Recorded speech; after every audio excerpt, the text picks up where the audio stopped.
Welcome to the deep dive.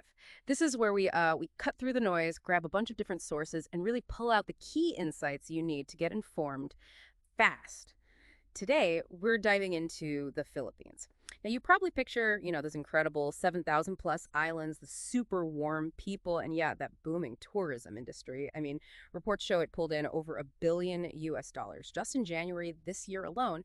And you hear the government talking about poverty rates dropping. They're even targeting like 13.2% or lower by next year.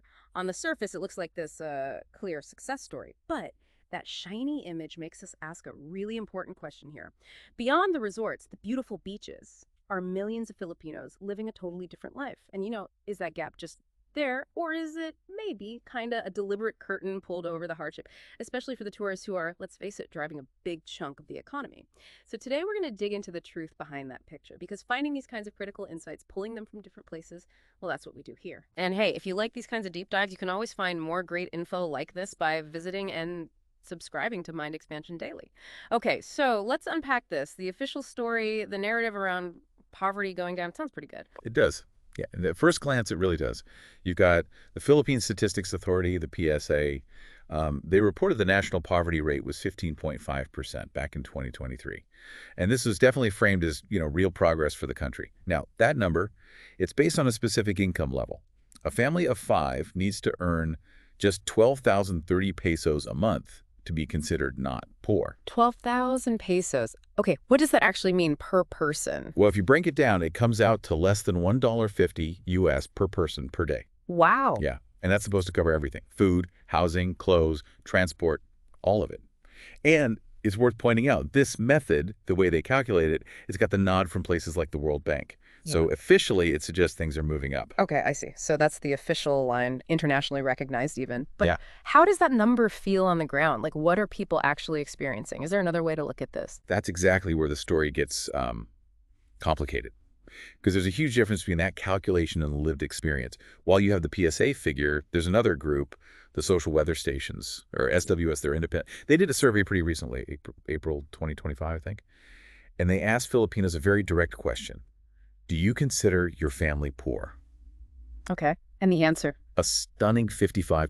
55% of Filipinos answered yes. 55 Yeah. compared to the official 15.5. Exactly. That's a massive gap, right? Yeah. 40 points. You Yep. translate that into people, and we're talking about something like 15.5 million families who feel poor, who identify as poor. Yeah. So as of, today, July 4th, 2025, both stats are technically true. One's a calculated line. The other is, well, it's a live struggle for millions. The disconnect is just huge. Wow. Yeah, that's a staggering difference. More than half the country saying we're poor versus the official stat. So what's really driving that? Why such a huge gap? Well, the core of it really comes down to how you define poor in the first place. That PSA line, the 12,030 pesos, like we said, it breaks down to about 80 pesos per person per day. And here's where it gets really stark. Out of that 80 pesos, only about 21 pesos is budgeted for food per meal. 21 pesos per meal. That's like 35 US cents. Roughly, yeah. Yeah. Imagine trying to get adequate nutrition on that 3 times a day. So critics, quite reasonably, argue this isn't a threshold for living with dignity. It's bare survival. It leaves absolutely zero room for anything unexpected. A medical bill, forget it. School supplies, tough. And what about preparing for, the typhoons that hit the Philippines so often? There's just no buffer. Right. No safety net at all built into that number. Precisely. And that's what the SW survey seems to capture. That self-rated poverty reflects this deep feeling of insecurity, of always being on the edge. It's not just about income today, it's about the rising cost of everything: food, transport, utilities, and knowing you're perpetually vulnerable. One small crisis, even just getting sick, could be disastrous. So the SWS number taps into that feeling of vulnerability, not just a strict income line. Exactly. Now, let's be clear. The PSA's method, it is internationally vetted. There's no suggestion they're faking the numbers. But the choice to set that threshold so low, that was, well, arguably deliberate. It was set at a point where progress could be shown statistically. And by its own definition, yes, it shows progress. But the side effect is that it masks this much broader, much deeper struggle that millions feel every single day. It helps craft a rosier picture that just doesn't match reality for so many. Okay, so it's less about data manipulation and more about the definition itself and how that shapes the story being told nationally. Yeah. Which brings us back to that other big number we started with, that huge tourism income. How do these things connect? The official low poverty, the high self-rated poverty, and all these tourist dollars flowing in. Is there a link? Oh, absolutely. They're deeply connected. This is where the whole narrative kind of weaves together, creating what you might call a subtle bubble. Bubble. Yeah, it's not like some explicit government conspiracy saying hide the poor people. Yeah. It's more about a carefully curated reality that's presented to visitors. Think about the typical tourist journey. You land at a modern airport, you get whisked off to a beautiful resort, maybe in El Nido, Palawan, gorgeous places, or you spend time in Manila, but in areas like Bonifacio, Global City, BGC, right? Gleaming towers, modern shops, clean streets, Very polished. very polished. And in those specific zones, the beaches are pristine, everything looks prosperous, and, well, visible signs of widespread poverty just seem to melt away. Tour operators, marketing campaigns, they naturally focus on these idyllic spots, these often quite isolated tourist havens. So you see the paradise part, but not necessarily the whole picture. Exactly.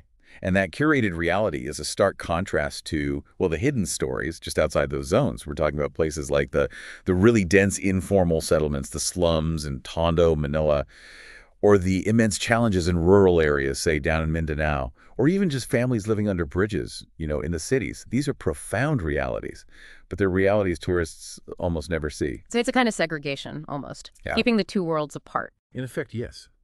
And look, this isn't unique to the Philippines. Lots of countries do this. It's fundamentally an economic strategy. The main goal, protect the Philippines brand, that image of a tropical paradise. Why? To keep that billion-dollar-a-month tourism money coming in, it's vital. So you have the official data showing progress, combined with these carefully managed tourist zones. They work together, reinforcing that success story. Visitors see the beauty, they have a great time, and there's little reason for them to question what might lie beyond their resort or the modern city district. It's a system that pretty effectively shields the economic lifeblood tourism from anything that might feel uncomfortable or inconvenient. That's a really clear explanation of how these different layers can coexist. So thinking about our listeners now, what does this whole mean for you? We've sort of peeled back the layers on this tale of two realities in the Philippines, and it does raise a tough question, doesn't it? For us as enfranchised people, maybe as travelers, do we just accept the paradise that's presented, or should we perhaps be trying to seek out a deeper, more nuanced truth when we visit or learn about a place? That's a really important question to ask ourselves, I think, and it touches on something else too. We absolutely have to acknowledge the incredible spirit of the Filipino people, their resilience, their joy, that amazing sense of community and hospitality, even when things are incredibly tough. Yeah. It's absolutely real. It's inspiring. But celebrating that resilience, we have to be careful. It doesn't let us, gloss over the underlying systemic issues, the things that actually create such widespread poverty and insecurity in the first place. It's really about trying to see the whole complex picture, not just the parts that are easy or beautiful.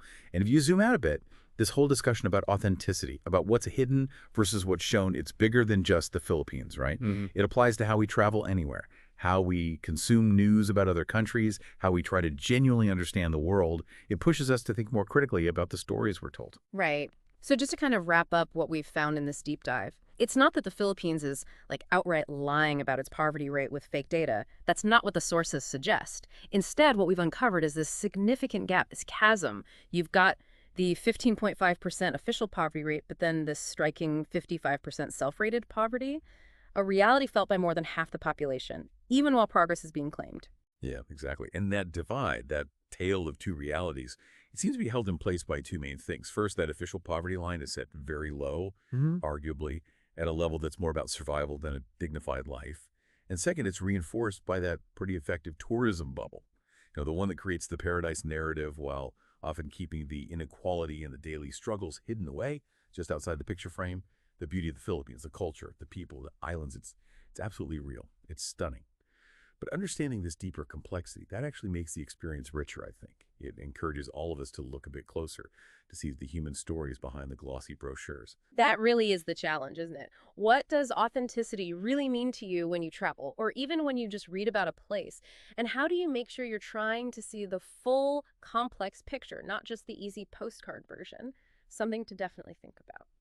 Well, if you found this deep dive interesting, and we hope you did, please do like and subscribe to Mind Expansion Daily. We do these deep dives regularly, unpacking complex topics to get you informed.